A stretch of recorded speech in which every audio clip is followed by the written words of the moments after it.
The world was not created by reasonable men. Look at some of the greatest conquerors of this world. Look at Genghis Khan, Sun Tzu, for example, Alexander the Great. These people were not reasonable men. Being a reasonable man is just not aiming higher. It's not achieving more, right? A lot of people, when you try to be successful, they'll be telling you, you're delusional, like, be realistic, be real with your goals and everything like this. And it's all bullshit.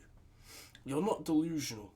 Yeah, but people always say to me, you need a bit of delusion to be successful. No, you don't. You just need a big goal. You need a big picture. You need to see what people don't see.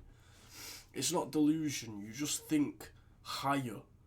You just think more than the people that can't think more. So they want to add you to a category.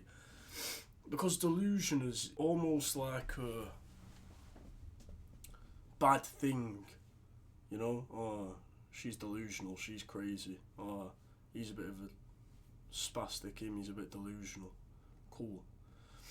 They put you in this category of delusion to make them feel better about themselves for their lack of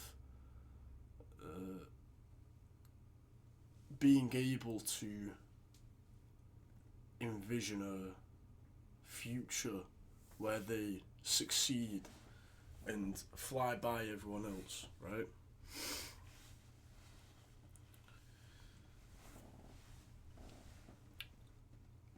The unreasonable was done by men who were delusional and who were not reasonable, right?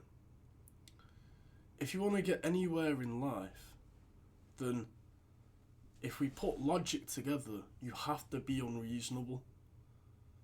You have to be aggressive. You have to have a drive in you, a will to do it. The reasonable or unreasonable is solely determined on one single person and how they view the world.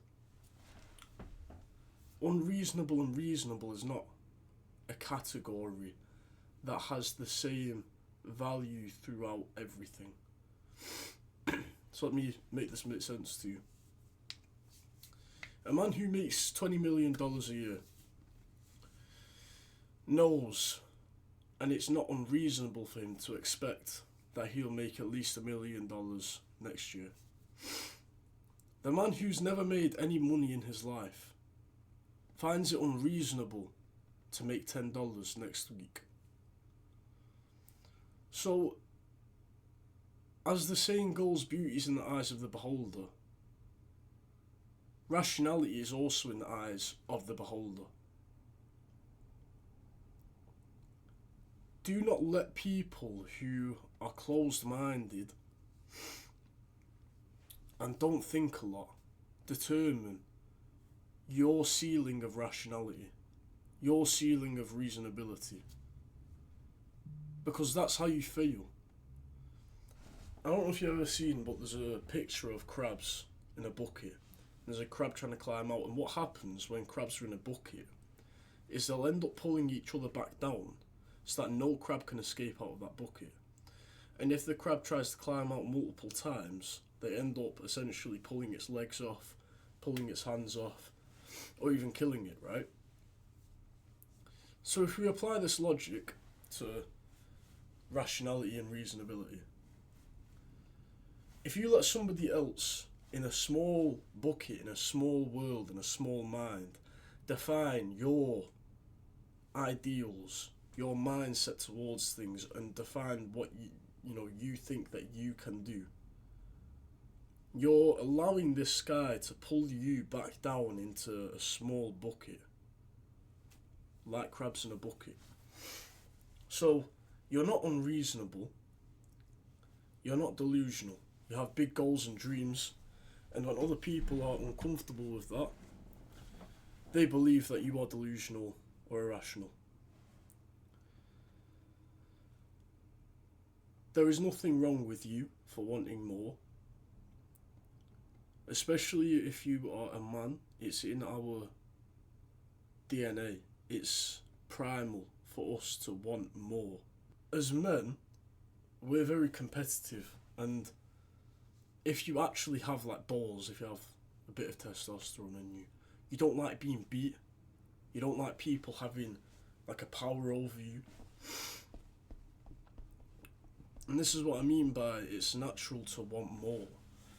And I think if you want more to your life, if you want more from this world, and hopefully the next, God willing, that's perfectly normal, and you're not strange, and you're not stupid for being irrational, and you're not stupid for having a big dream either.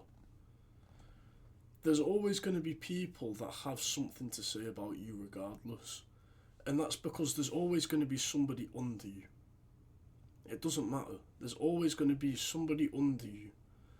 And where it gets bad is the person under you can't accept the fact that they're under you due to their ego. And so they try to cope and bring you down like, crabs in a bucket.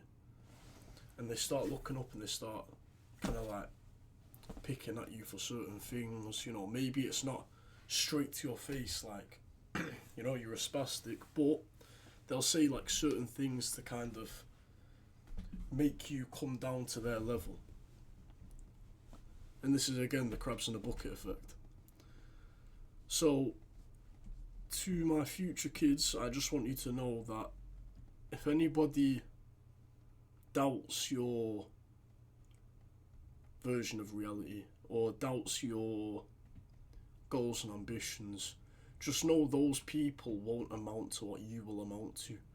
Because even if you don't achieve that goal, you still had the courage to speak that goal, and you still had the courage to go out and try and get that.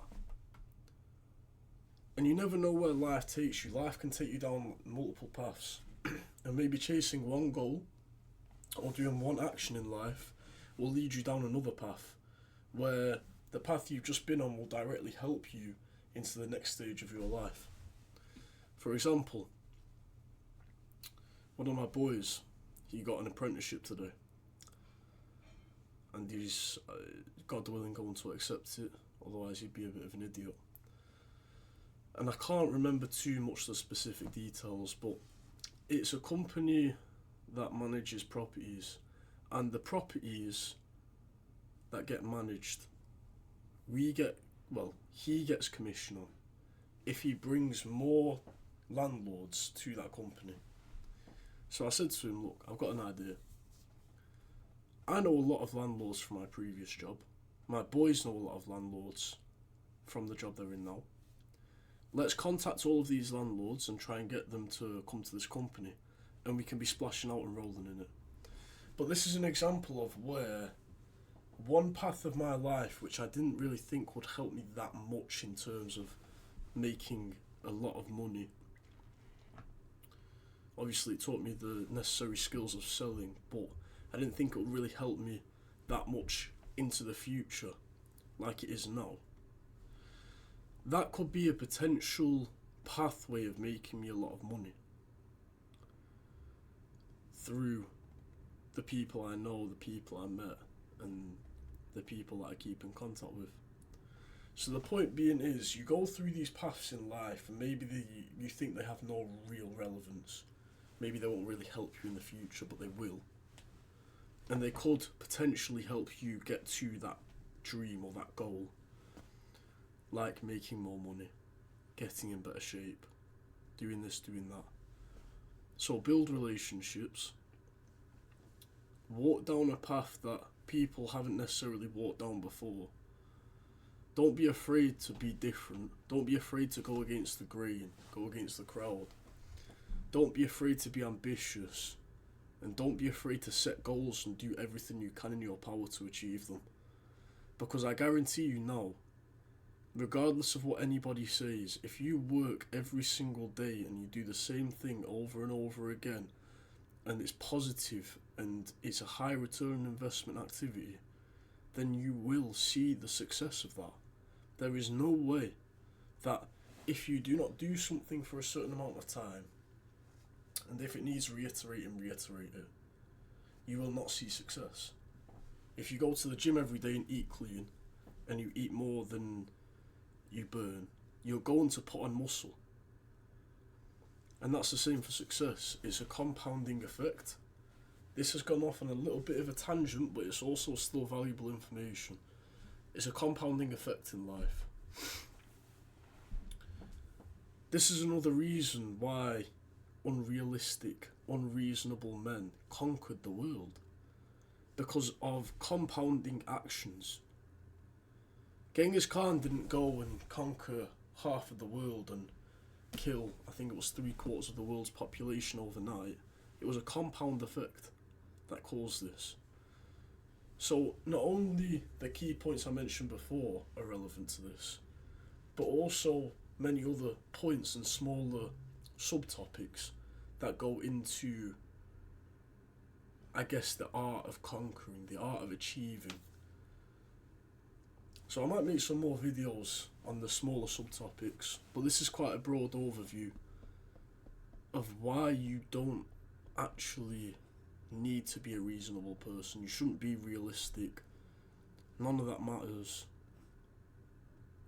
And it's a reason to be ambitious, to set goals for yourself that people and others who can't see the same picture as you deem as, unrealistic. So yeah, I hope this helps somebody, and I know my future kids are going to watch this.